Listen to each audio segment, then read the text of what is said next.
What's going on, everybody? Welcome back to the Steelers Breakdown podcast. Nick Farabaugh here with you guys. And today, I got a special guest with me, Ohio State beat writer Spencer Holbrook. Spencer, how are you doing? Doing well. Thanks for having me, man. Yeah, thanks for coming on, man. And if you guys don't know Spencer, he also is a Steelers fan, so this is like crossing the worlds between everything for him. And it's pretty interesting the fact that the Steelers took two Buckeyes because I feel like Spencer, like that's been like the one big time school. It doesn't feel like the Steelers have actually dipped their toes into recently. Like they've gone to Michigan, they've gone to Georgia, Bama's been there. Ohio State, they haven't touched a lot of Buckeyes in recent years, man. So the fact that I have two of them now, I think it's interesting. Yeah, it's interesting because they had obviously Cam Hayward. They've had him forever, been a cornerstone, and then it kind of hit a lull. They drafted Duran Grant, I think, in 2015, and it just didn't pan out. I think the fourth round. They drafted Mike Adams, offensive lineman. That didn't really pan out the way that everybody probably hoped, both sides, Mike or the Steelers. And so, there's been a couple of reasons to think they would get back involved, but Mike T's at the Steelers pro day every year. They scout these guys. They really like Ohio State. I've never been able to figure out why they don't draft more Buckeyes, but hey, they're turning that around this year, and I think Yeah. it's a good thing for everybody. Yeah, they did. And let's get into those two guys, Jack Sawyer and Will Howard. I guess when you have 20 players that get drafted or sign UDFA deals, the likelihood of them becoming Steelers probably goes up. This Buckeyes team Yeah. is loaded this year, this national championship Buckeyes team. And Jack Sawyer, from at least all indications, it sounds like he was kind of the lifeblood of the team in terms of the locker room. He was the captain of the team. What's Jack like off the field as a leader? And kind of what are the Steelers getting on the football field in this guy who seemingly, by all things that is described, shows up in the biggest moments more than anybody? Yeah, they're getting an avid run defender who is not afraid to get his nose dirty in run defense, which I think could be an additive early in his career, especially when you look at the pass rushers the Steelers have. Like, do any of those guys particularly defend the run exceptionally well? I don't think so. And so I think Jack can step in if it translates and be a good run defender immediately. Now, pass rush, I think he needs a little bit of work. He turns speed to power pretty well. I like what he does when he does get to the quarterback. And I think he's learned enough in 4 years at Ohio State to get to the quarterback. So we'll see. But I think first and foremost, it's a run defender who is a fireball off the field, like a team leader, a team captain, a vocal guy, a lightning rod, can be somebody who everybody rallies around. He's one of the best interviews that we've had at Ohio State in a while. Like sometimes he forgets that he's in an interview and you're just getting some stuff that's not PG. And it's just like, oh, yeah. Oh, sorry, guys. I'm not supposed to say that right now. So, I mean, he's a really good guy, first of all, fun person to talk to, will embrace the Steelers way. And I know that that's important to a lot of people.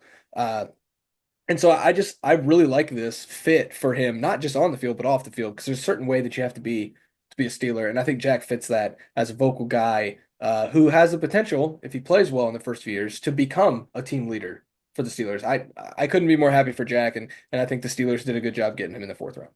Yeah, it's an interesting fit, as you mentioned. They have Herbig, Highsmith, and Watt, but those are the guys that are going to mentor Jack. And so Jack's got some of the best players that he can even mentored from here in Pittsburgh. What was your kind of first reaction when you saw the Sawyer pick? I know that a lot of people, when we were in the draft room over there on the South Side, we were a little surprised because I don't think people expected an edge rusher, but obviously Jack was kind of a projected day two pick and then fell all the way to 123.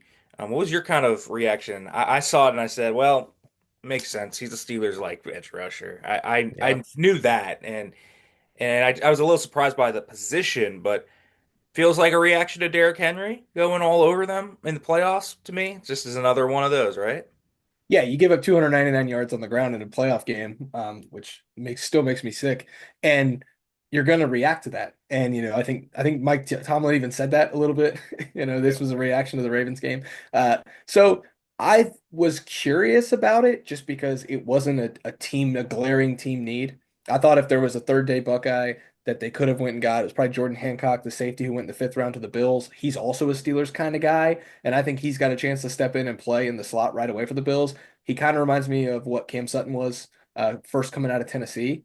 It could have stepped in and played a role for the Steelers. So that's where I thought that fourth or fifth round pick might go. But when it was announced that it was Jack, it was like, okay, like we probably all should have seen this coming. Like this is a Steeler. And I don't want to keep saying that because it's just so cliche. But at the same time, like you know one when if it barks like a dog and it wags its tail like a dog, it's a dog. If it acts like a Steeler and it plays like a Steeler, there's a good likelihood that Mike Tomlin's going to find a way to get him on the roster in the draft. And so we should have probably seen it coming, but there was still a great bit of surprise just because of the positional value, team needs, things like that. I know that you know that a lot better than I do, but from the outside, it did seem kind of surprising that that's where they went. Yeah, it was a little surprising to me just because, again, I thought that there were some wide receivers on the board, there were some corners on the board, even offensive linemen on the board that I thought they might go with, but to have Sawyer there, they thought it was too good to pass up. And as you mentioned, I think Mike T said he didn't even get into the shower after the Ravens game before he knew he was going to draft heavy trenches in this class just to try and fix that glaring hole on the roster. So that's interesting. Another glaring hole that they at least addressed in some part in this NFL draft. A quarterback. Will Howard is the quarterback they got. I can't believe Spencer. He fell to the sixth round. I remember talking with you at Ohio State Pro Day because I was there in Columbus. We were thinking maybe they would take him in the fourth. I mean, they got him two rounds later. This feels like to me a great value pick. But what are the Steelers getting in Will off the field, and what you see from him specifically off the field that allows him to be such an effective leader for a national championship team? Well, first of all, I want to start by saying I think Will Howard is the perfect fit for the Yinzer accent. Like Will Howard, like Had, yeah. it doesn't get any better than that. And like if Rodgers throws a pick or if Rudolph isn't playing well, it's like, hey, put Howard in. Like I think it's perfect. So like I'm excited for that. I've got a lot of friends who are Yinzers, so I'm very excited just to hear that around the around the organization. So that's I had to get that out of the way. But second of all, like Will came into Ohio State as a cast off from Kansas State, and you can dice it however you want. But the bottom line is Kansas State was going to start Avery Johnson. And so Will Howard had to find a new home. It was either the NFL, it was USC, or it was Ohio State. Now, USC is coached by Lincoln Riley, who has developed three or coached three Heisman Trophy winning quarterbacks. Ohio State is coached by Ryan Day, who has developed Justin Fields and CJ Stroud. And whatever you think about those guys as pro players, and Dwayne Haskins, and as pro prospects, they were as good as you could be. Now, as pro players, that's not really the same conversation. So the two best quarterback coaches in college football that are head coaches are the two that wanted this guy to stay in college instead of go to the NFL. That tells me, as a semi ball knower, that they both saw something in him that said, wow, this guy can play in the NFL, and that's why he should be on this roster. Now, Ohio State needed somebody with some mobility. That's why they ditched Kyle McCord for Will Howard. And I thought that there was a chance that the Steelers could grab McCord, but Howard was such a good leader for Ohio State. He was the perfect quarterback at the perfect time, is what we always say about Will Howard. They needed a vocal leader who was going to galvanize the program and galvanize this offense. That's what he did. They needed a guy who was going to be on time, accurate, and in the system and not play out of structure. That's what he did. But when he was getting out of structure, he made plays. Watch the touchdown throw to Quinshon Judkins in the national championship game as a prime example of that. There's a throw that he made in the red zone against Oregon where nobody's open, nobody's open. He's getting pressured, the pocket collapses. He ducks his shoulder, his right shoulder, scrambles to the right, finds Jeremiah Smith for a touchdown pass on the road in a hostile environment. Like the big moments, Will Howard was there. You needed one, he got you one. And even in the game against Oregon where they lost on the slide and everybody kind of blames Will, he was making a play. And whether they got the timeout off or not, they said that he didn't. He was trying to make a play. And so he's going to make a play. Is he the most accurate quarterback? No. Does he have the strongest arm in the NFL coming out? Probably not. But you're getting a guy who's going to work for it, who understands what it's like to go through some adversity at the quarterback position, which I value more and more every day as we get into college football with NIL and guys just kind of wanting something. Will Howard was not that way. He had to work for things. He was a three-star recruit who was cast out of the state of Pennsylvania, and Penn State didn't want him. He went to Kansas State, ends up at Ohio State, wins a national championship. That adversity has kind of molded him, and I think he's a damn good player. Is he a first-round pick? No. Is he a developmental pick? Yes. Are you going to want to start him in September? No. Are you going to want to start him in December? Maybe to see what you got. That's what I think Will Howard is, and I think it's the perfect situation for him to fall into with the Steelers because the development from Ryan Day was pretty good. Now it's up to Tom Arth and Arthur Smith to kind of put their hands on him and make sure that he's continuing that developmental path. I'm curious about that, right? Because the developmental path was interesting. I mean, through I think the Michigan game, I don't think anyone had Will Howard particularly high on their board of quarterbacks in the 2025 class, but that playoff run, it feels like a different Will Howard popped out. What can you say about Will's growth throughout the year? What changed maybe after that Michigan game for Will, and kind of how that skill set is now translating into the NFL with the Steelers?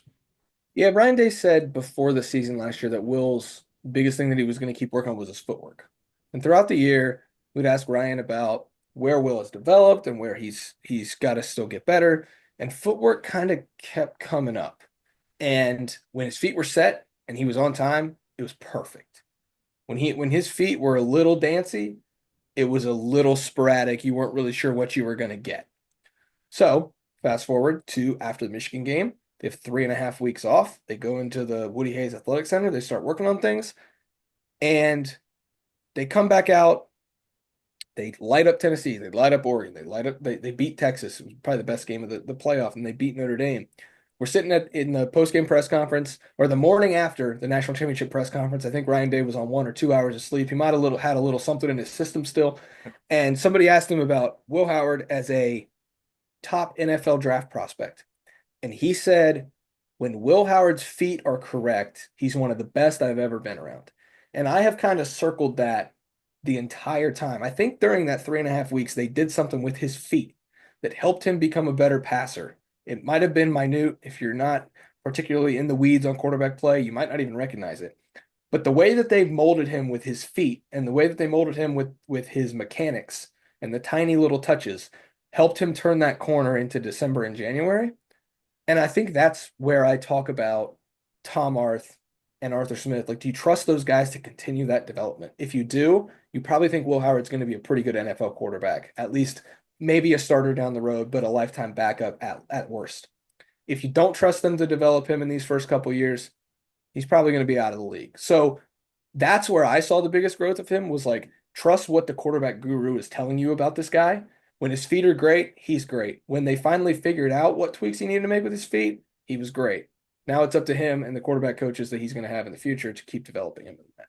Yeah, and listen, I think this is actually a really interesting point there is the footwork. The Steelers have done that before. They tweaked Justin Fields' mechanics a little bit last year.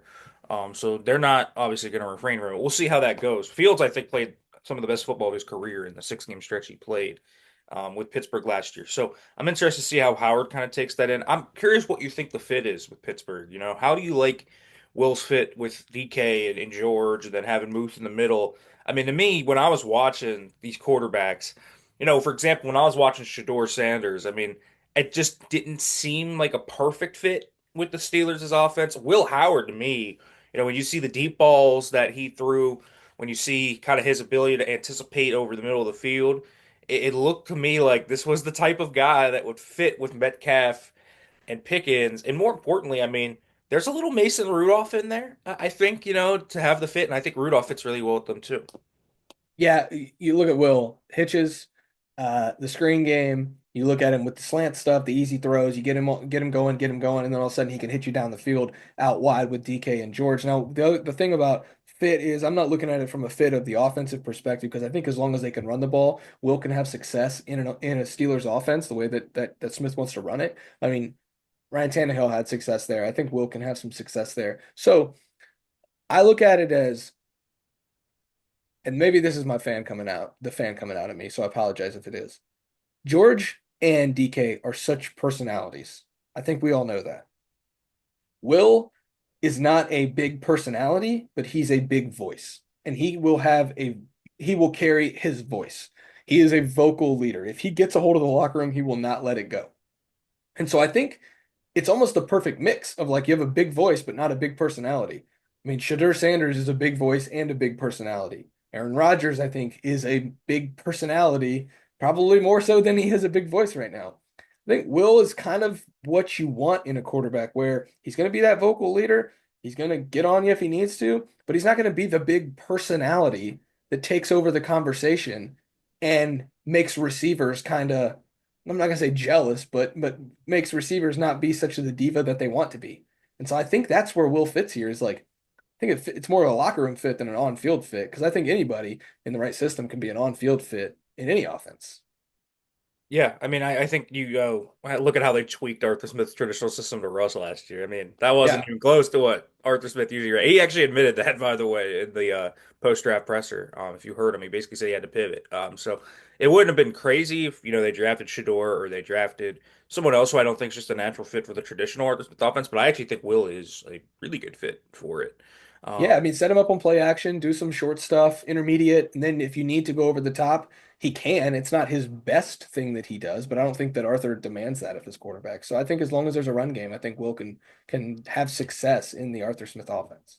Yeah, so do I. I mean, I'm interested to see how Will kind of takes shape here, rookie minicamp to OTAs. I'm really interested for that. How do you think if they sign Aaron Rodgers? I'm interested in this. How do you think a potential mentorship with Aaron Rodgers could help him? Because I know Will did have Skylar Thompson at Kansas State, and Mhm. obviously they're back together here in Pittsburgh. Yeah. But how do you think a mentorship with Aaron Rodgers could help him? And you know what? I'll throw this out there too. How do you think a mentorship with TJ Watt can help Sawyer? Yeah, I think Sawyer's is probably better just because TJ's the kind of guy who's gonna help younger guys along.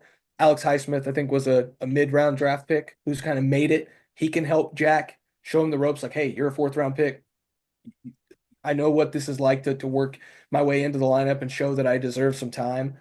So I really like Herbig, as a guy who can help him along. I think all of those guys can help Jack along.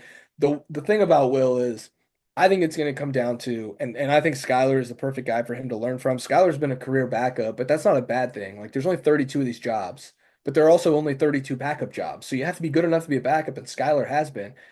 I think Skylar's probably the best mentor that Will can have. Just like, hey, you're not coming in here to be a starter. You're a sixth round pick. Here's how you prepare as a backup quarterback in the league.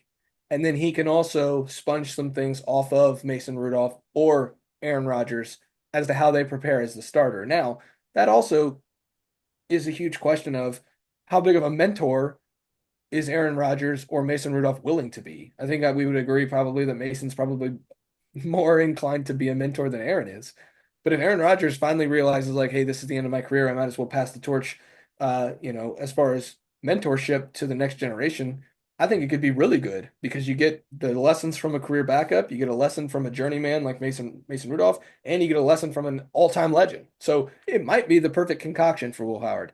But if Aaron Rodgers shuts all of the other quarterbacks out and just, does his darkness retreats and doesn't do anything else, I think it could be trouble for all the rest of the quarterbacks to not be able to learn from Aaron. So it just kind of depends on how the quarterback room wants to operate and how each of these individual guys want to learn from each other. Yeah, and I just have optimism for the Rodgers part of this just because he took Jordan Love under his wing. I think that Yeah. I mean, you watch Jordan Love every week and you see him doing the sidearm stuff, Mhm. you see him doing some Rodgers things, and like I Yeah. wonder if you can see in one year maybe Howard and Rodgers becoming close and getting some tips there because Rodgers obviously a four-time MVP, just unbelievable player at his peak. So I'm interested to see how that would kind of come together. One last question I gotta have for you, Spencer, is when we look at Will, falling to the sixth round, I mean, this guy in the post-draft presser was talking a lot of fire, just from I only needed a chance, I'm gonna make other teams regret me. I mean, you watch him on Gruden's QB camp, this guy is really working the whiteboard really well. It feels like he's a really smart player. To kind of just you can plug him in. I think you could. I think he's a spot starter guy that can actually fit in there. What about his smarts stuck out to you when you were watching him at Ohio State? Even with all the talent around him, right? I mean, he had Ibuka, Smith, the two running backs, a lot of talent on the O line. He always got the ball to the right spot, it felt like. How about that part of his game? And another part I really want to ask you about the pressure to sack rate that he had, only 12%. I mean, his pocket movement also seems to be there. How do those two things show up to you on a week-to-week basis and actually raise his floor? Yeah, I think the pocket movement is the easier part to answer just because he was he was, first of all, he's good at evading pressure, but second of all, they had a really good offensive line last year. Like they struggled through injuries and they thought that it was going to be bad at certain points, but it wasn't. Like it was good. They Donovan Jackson, first round pick to the Minnesota Vikings, playing left tackle only after Josh Simmons, who was a first round pick to the Kansas City Chiefs, playing left tackle until October, and Donovan was on the left side. So that full left side right there were two first round picks. And I think the right side, had some really real talent on it as well. So that's probably something there, but also like you said, pressure to sacks. Like when he did face pressure, I think he was good enough at evading some of it. And I think he might need that a little bit. I love the Steelers offensive line. I think they've entirely rebuilt it and I think it's going to be really good. So you could set him up for success there, especially down the road when he could potentially become a starter. The smarts thing, I think you just have to point to Chip Kelly, the new Raiders offensive coordinator. Like this was I think people watched Ohio State and saw the stickers on the helmet and thought that it was a Ryan Day pass happy offense that CJ Stroud and Dwayne Haskins played in, and it questioned whether it would translate. This was not Ryan Day's offense anymore. Chip Kelly was calling plays. This was the first time Ryan Day hasn't called plays at Ohio State since 2016. So the last time you saw a non-Ryan Day called offense at Ohio State, 2016. So which is crazy to think about, but they had an NFL offensive coordinator, somebody who was trying to, in all honesty, prove to the NFL that he could still do this at a high level. He was running pro concepts. This was much more of a pro style offense than I think people give it credit for. It wasn't a single read. It wasn't a manipulate the hash marks like a Tennessee style or a Art Briles Baylor style offense. Like this was Chip Kelly in an NFL style, also using the college hash marks because that's what you have to do. And yeah, there are aliens at wide receiver, but somebody has to distribute the ball to him. And I always say that this wasn't a one read thing, like maybe you could accuse Ohio State of being in the past. I think this was much more of a pro style. And maybe that's a cop out way of not answering the smarts thing. But if he can navigate that offense in just 11 months of learning it before he wins a national championship and goes on to the NFL, because he was only there for 11 months, I think he's got a good chance to come in, be a student of the game, be a sponge from his peers, learn and understand this offense enough to where when he gets his chance, which I think he only might have 12 months to show that he deserves a chance before they potentially draft another guy, then, we'll see what happens. Yeah, 2026 is gearing up to be very interesting in Pittsburgh, Yeah. by the way. So we'll Yeah. see. We'll see if they end up going to get a quarterback there. But Will Howard might have a chance to show what he can do before that. Spencer, thanks for coming on, man. Tell them where they could find you, read your work, all that great stuff. Yeah, so I'm just at Spencer Holbrook on all the socials, and then we're over at lettermanrow.com. If you ever want to come read about Ohio State and their annual early November win over Penn State, you can come join us at lettermanrow.com. All right, thanks for coming on, Spencer. Make sure to like, comment, subscribe, turn on the notification bell for more on Steelers Breakdown. Everybody, we'll be back for more episodes next week.